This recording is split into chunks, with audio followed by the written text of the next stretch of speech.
on the first one, I'm gonna go one more time, and then we'll move on into the second one. Okay, so just rotating baseball bat. So again, from here, wanna come in, set that thumb right beside the head, okay? Punching that lead knuckle down. Are you locking your wrist? Yes. Punching that lead knuckle down. Right knee is gonna scoop up underneath that elbow. We're gonna get kind of splayed out above the head so all the weight's over the chest. Pinning this pressure here. Hand's gonna feed now between the frame so they can't defend it. Okay, now I'm locking my wrist. Head's gonna go down. I'm gonna bring my right knee to the mat right beside the head. Spinning for the finish. Okay? Professor, you got Rotating baseball bat. You get a little flare there to finish? No, actually, I am, this whole aspect of what we were talking about with the cross choke from closed guard from, years past, right? Is the whole tightening the knuckles and we're pulling into our chest, okay? So everything is tight and pulled in, okay? Rotating baseball bat. This is without a doubt one of my favorite things to do in side control is playing with this top side lapel. Okay, so when I get to side control, every time I will always prep this top side lapel for a number of reasons. For control purposes, it's fantastic, top side control, because now I can let go. I don't have to worry about locking down here and being overextended. I can come into my hybrid side control here and start controlling, blocking the hips, and now I've got complete control of their upper body and I can take their spinal cord offline. Okay? But there's some fantastic chokes that we can get right here. Okay? The first one's gonna be the paper cutter choke, all right? So I pull this forward and I'm locking. What I'm doing is I'm creating this loop around your shoulder girdle, all right? Now, from there, I'm gonna punch my hand in at the armpit. Everybody they mess this up, they try to turn their hand upside down, they try to come in right here. Well, to do that, what do I have to do with my body? Gotta lift up. Don't wanna do that. So I'm gonna punch my hand in right here in the armpit. This is where we're gonna hear people going, it's ticklish and all that garbage, right? So 4 fingers in, punch in right here at this mess of material. Punch in, twist, and you're there. That's easy. You don't have to lift up. So years past, you used to have to kind of lift up to get my hand in up here. No, you don't have to, because they're just gonna come inside. Most likely the hand's gonna be right here anyway, so I'm gonna go right up into the armpit and I'm shoving the hand through. Now once I get in there, I can turn my elbow down, okay? Rash guards, your fingers may get bound up, which is kind of what happened right there. Your fingers get all stuck up. It's like having your hand stuck in a rubber glove. Just grab it, twist, okay? Hand inside, twist, now I'm up high. All right, now right here, kind of same. I'm gonna drop my elbow to the mat. Now some people ask, well, what if my elbow won't hit? Okay, fine. Your elbow won't hit, just pull your elbow tight and kick the leg back. We want to get our weight off on this side. For me, I like to put my elbow right here because now I've got a really good base. I got a point of contact here, both my knees, both my toes. Okay, so from here, I'm gonna lock up. Again, same thing. I'm bringing my foot around the head. Now, my right elbow is gonna comb across her chest and my right elbow is gonna go to my left elbow. Boom, right here. Okay, so I'm holding here across the throat, holding up underneath. Now I'm gonna circle out, and instead of circling and just turning where my elbow will slip off the head, I'm gonna go long for the circle. Okay, so go long, straighten the arm out. Don't try to just circle because I've seen a lot of times your head pop, arm pops around the head. Okay. So underneath, prep the gi. I'm right up underneath here. Punch in the armpit, and here you are. Scalp, through, head goes down to the belly. Now you're gonna straighten and finish. Not really any need to kick over the head. In fact, kicking over the head kind of messes it all up. Okay, so this one's more of a paper cut. Whoops. There we go. 1, 2, 3. Was used quite a bit. To a lot of success with Team Alliance back in about 04, 03 or 04. It's called the Cobra Choke. Cobrini started doing this one the first time I saw it. He's the guy that taught it to us. So we just started calling it the Cobra Choke. Same setup. We're still prepping the collar, which is what makes it kind of nice. This is a secondary choke off of your paper cutter. So again, we're grabbing this collar, we're prepping this collar to the backhand for control purposes, okay? Now, when we prep this collar and we start to make our switch to get up here into our workspace where we can actually start to work here, what always started to happen was they would start to catch this hand and as it started to punch through, and they're grabbing or they're doing something with this hand. I'm like, well, and now I'm trying to get it back, okay? And they would push off of this hand and turn into us. As they turn, now we find ourselves kind of in this position where they're up on a shoulder, and I still have this great grip underneath here, but they've got my hand on the inside, okay? So she's just kind of holding my hand as I punched it through. She intercepts the hand and is kind of setting it off to the right side of her face, kind of like doing this. And now she's up on her side. Okay, so what I'm gonna do is as that punch, I'm gonna punch that through up underneath my elbow. All right, she pushed it that way anyway.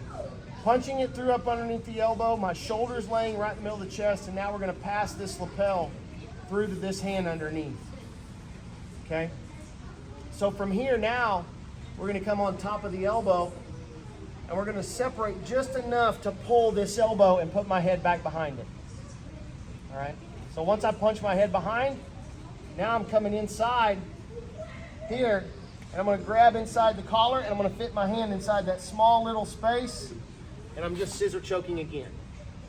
So that little bit of space that was right here, I wedge my hand down inside it, my head is down on top, and I just start pushing down and pulling up. Okay, this is among the nastier ones that you'll do. Pretty intense choke when they set it in. The good thing about this choke, all right, it does not require that secondary part to hit. So I get here and I start to punch through, and I move through, and that hand gets intercepted and guided off, and they turn. So I go off underneath and I grab. If I can just get to right here and I can pull this arm all the way through, I don't necessarily have to get this hand inside. The other way I can finish this is I can lock down right here, and I'm grabbing the back of her gi, and I can drop for the eventual choke too. Every bit as bad. So there's two variations. Okay? Want to be a demo dummy, she said?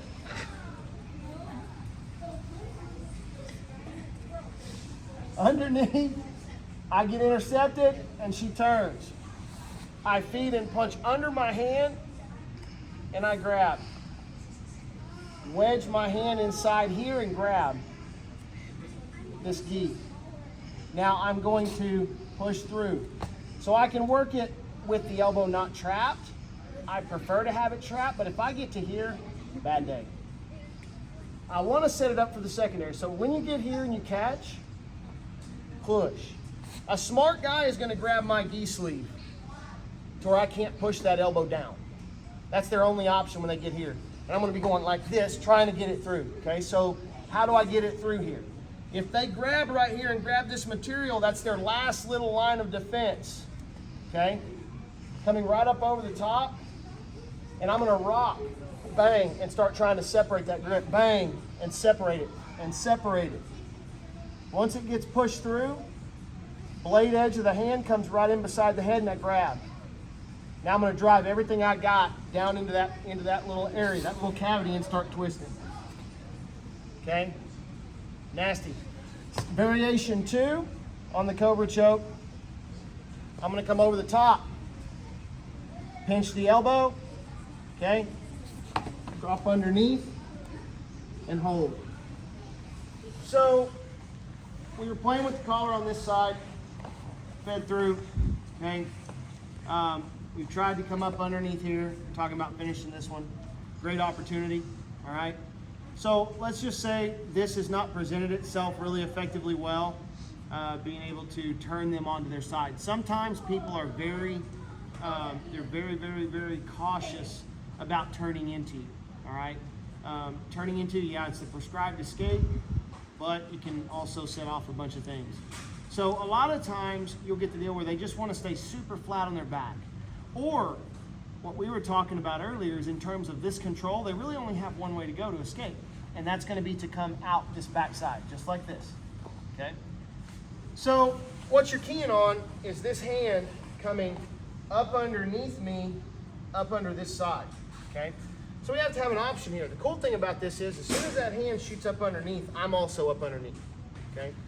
So the way we deal with this is if we've got this far side lapel control, you know, and we're doing really, really good, and then all of a sudden that hand starts to snake under there, we got to address that.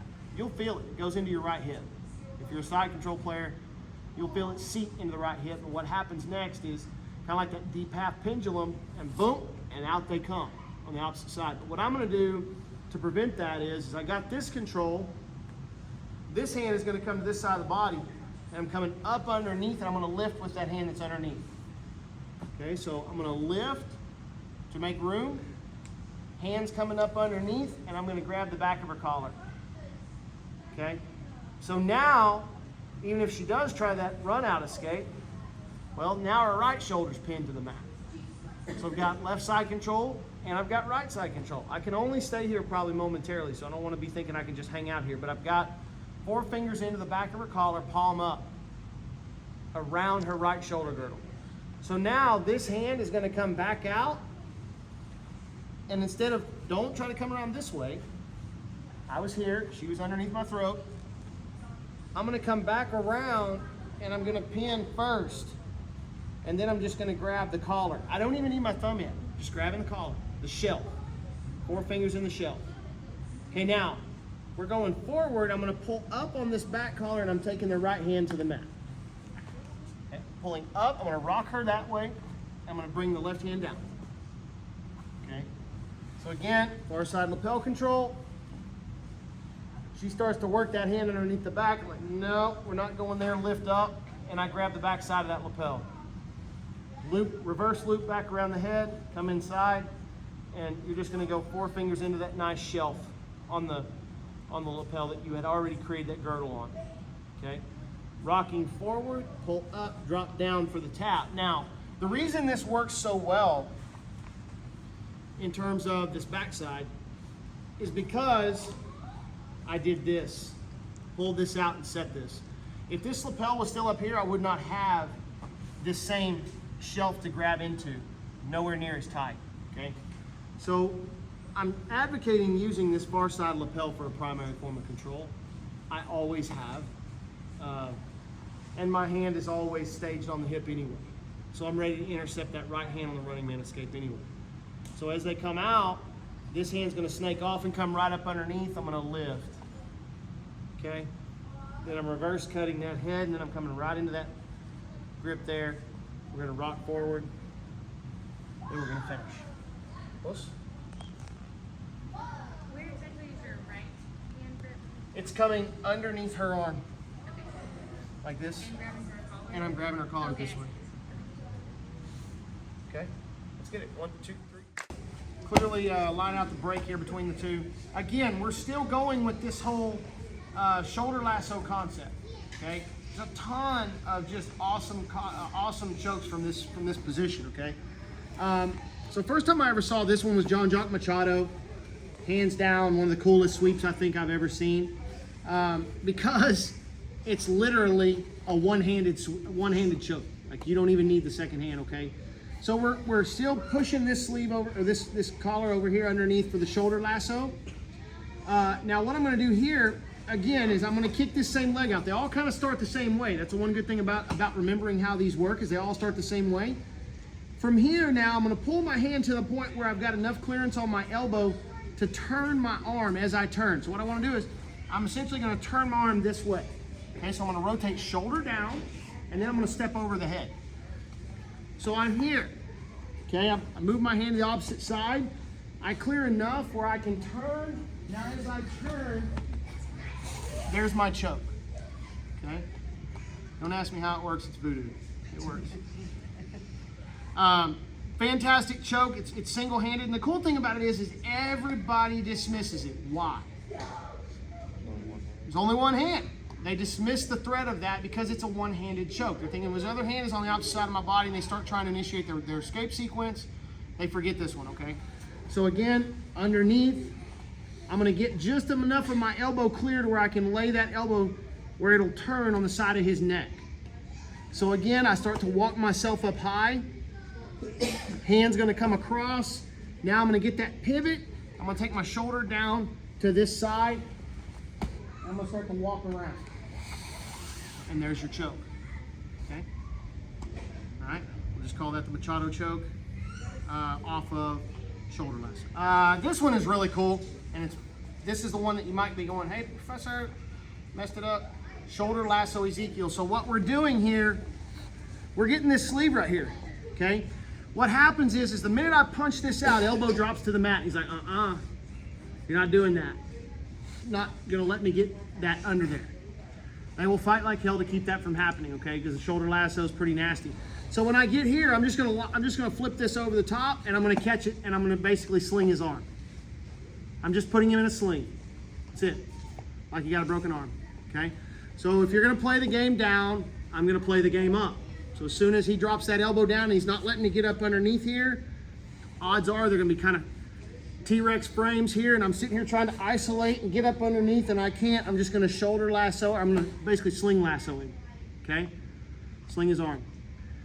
Interesting thing about this is as soon as it happens, he starts trying to pull his arm out this way. He's like, I'm gonna get my arm out. As soon as that pops out, he created a beautiful little loop for you right here. I'm gonna go in from the back side, and I'm gonna grab my forearm. And I'm gonna step again. And I'm just gonna hold like hell. Okay, I'm not gonna let go. I don't care if he rolls me over upside down. The cool thing about this choke is it doesn't matter where I go, it gets tighter. I can completely abandon my control techniques. Don't have to worry about it. So again, fighting, don't let me have the under part here. He's not gonna give it to me. Just gonna sling him. As soon as he pulls that hand out to get back into the game, he created that little hole. I'm coming right inside of it to create some leverage, a leverage point to choke off of. Now, just start to cinch it down tighter and tighter and tighter.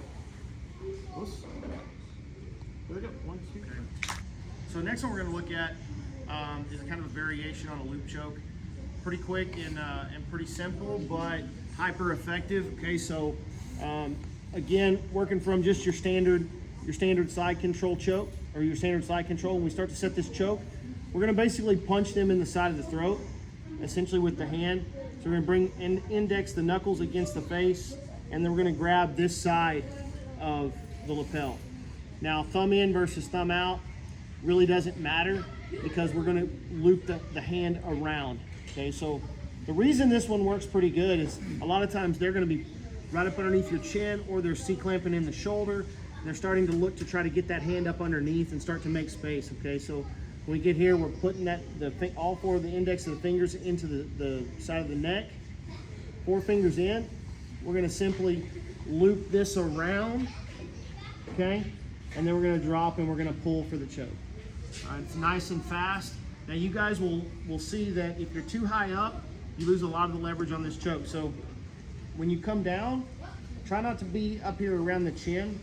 Try to be kind of right down here around the base of the neck with all 4 fingers, so that when this one does loop in, you've actually got it's a lot tighter in the back. Now, another thing to keep in mind is if there's a lot of space in between the collar here, meaning a big gap behind the head, as you go to loop this around, you find that your hand spins too far to the side, and that'll become a problem. So when you get ready to do this one, pull a lot of this slack out, okay? So you're gonna reach in and grab low, and then go ahead and pull that slack out so that your hand's index right in the middle of her throat.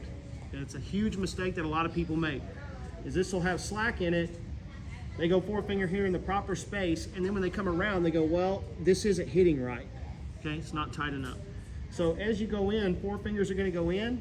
We're gonna rip that collar up some, and I can tell that it's too high right now. 2 of my knuckles are exposed, so I wanna drop down, go a little bit deeper to where all of my knuckles are covered. And then we're gonna go around, and we're gonna let that one sit on them. As it goes through, we're gonna simply flare the elbow back into the head. There's no real need to switch your base or change anything out whatsoever, okay? So make sure that once you grab, you're pulling this one up. Now, another way to kind of play with this a little bit is as you go and pull, kind of trap that some with your chest so you can come back in here and get on the top side and get in there, versus letting it be loose right here and then be trying to make up for all that on the top side, okay? So cinch tight. If your knuckles are too high, go down a little bit lower. Thumb, indexing of the thumb, if it's on this side, left side, it tends to get in the way. My thumb's been broken a number of times, so I kind of like to grab it like this with it on the other side. Thumb's gonna go around. Now we're gonna loop over, and it's gonna finish. And we're gonna go into a baseball choke, and this is probably one of the more effective and quick hitting ones. So again, we get into this shoulder lasso, okay? As I come through with this shoulder lasso and I'm operating here, I'm always gonna kick my leg up above, okay? I prefer have my leg up above the head and start working my way up toward the head. What happens here often is I can come inside and I can double down on this collar, all right? So from here, I get this kind of this push back, and often they start to turn. So I'm gonna slide my hand down just slightly to give myself some opening. We're coming inside, I'm just gonna grab the bottom of the collar. Now we're just driving down and across, and we're gonna finish right there, okay? So nice, simple, down and dirty collar choke, baseball bat style choke. Again, we're feeding the collar, cinching everything up and getting tight. I'm gonna make a little bit of room. I'm gonna work myself through. Now, additionally, I don't have to come down the middle, okay? I can come right over the top and lock this up right here, just fine. Once I get here and I get underneath the chin, it doesn't really matter which way they start trying to turn. If she wants to do the running man and go that way, guess what happens? She puts herself into the choke. She starts turning, I drive my elbow down to the mat, she finishes the choke for me. So not really any issues one way or the other. So again, we're just gonna feed, straight through, slide down enough to make some room, kicking the leg, over the top, coming up underneath, and I'm just gonna finish. Whoops, pretty basic. This one is kind of the opposite lapel of the Sidewinder choke, or it's called the Cantu choke. We're not going into the Sidewinder choke and doing the roll, because right now it's a little complicated and it's not one that I would say everybody's going to hit right off the bat. But this particular choke, working off of this far side choke, we really only have one choke that we're going to use where we're using our own lapel, okay? One of the biggest reasons is because when we're actually down on our opponent, they actually have a lot more access to our lapel than they do to theirs, and they start seeing it, okay? So, but we do have to have one or two that we can probably get to and use. Now, the basic premise behind the use of our lapel is, it stands to reason that we would want to set up the choke with this side, because her vision is obscured from this lapel on this side. Okay, so one of the things that you guys will know is I always make a habit out of, when I get into side control, I always make a habit out of isolating one of my lapels and pulling it out, because it adds another dimension for my choke game. So I'm gonna pull it out and just have it available to me, whether or not I've actually set it up at this particular point or not, it's gonna be available to me. And oftentimes I'll come right in here and I'll maintain control over that hip and that belt. We've talked about that isolating that form of control right here on that far side hip. One of my favorite things to do. It's incredibly difficult to get out, especially if I've staged this lapel. Okay, so now this one's ready to get into the choke game. All right, now I'm isolating this side of the hips. I can do one better, and I can come in here with my lapel and I can grab a hold of that far side. Now I have the opportunity to isolate and use this lapel if I want to choke. So if she decides that she wants to defend anything coming from this side, or she starts wanting to get rid of this grip, now I can go ahead and I can punch and bring this one through. Okay. Now the Cantu choke is going to be one that really, it's going to feel really awkward. You're going to feel like you're kind of stitched to the person, but if you can get your gi to your main hand, it becomes pretty easy, because now all you have to do is you pull them into you, and you're just going to start to circle above their head, and it's really, really, really nasty. Okay, now I didn't take my head all the way. The Sidewinder choke is much the same way. As we feed this lapel through and we grab, I really want to try to take my head down to their hip and tripod. Okay, you probably will not get that far. I can guarantee you in training, you're not going to get that far. If we're in a tournament, you're going to go down as quickly as you possibly can, and if it pops their head off, then it just sweep it up and get rid of it and go on and go to your next match, right? But for us, in training with our partners, we want to kind of keep it civil here. So obviously, you're probably never going to make it that far. Okay. So let's go through the motions as we go through it, and we're going to set up this main part of the lapel right here because this is what we always want anyway. Pull this side of the lapel out, and then go ahead and stage on your far side hip control. Okay, now how I get this to my hand often is I use my head to open all this up, and I start isolating and get my head up underneath this hand to where now she can't defend me passing my gi through to my hand. Okay, so I'll use my hand to set most of that up, and now this hand is going to come to the opposite side, and I'm not going to just twist my body. I'm going to pull everything in tight to me before I move first. Everybody always goes from right here and they start to twist and the choke doesn't hit in time. So from right here, I move my hand to the opposite side. I'm going to pull everything into my hip, and now I'm going to start to turn. Okay, and then as I turn, it opens everything up. Push. Okay, let's go. 1, 2, 3.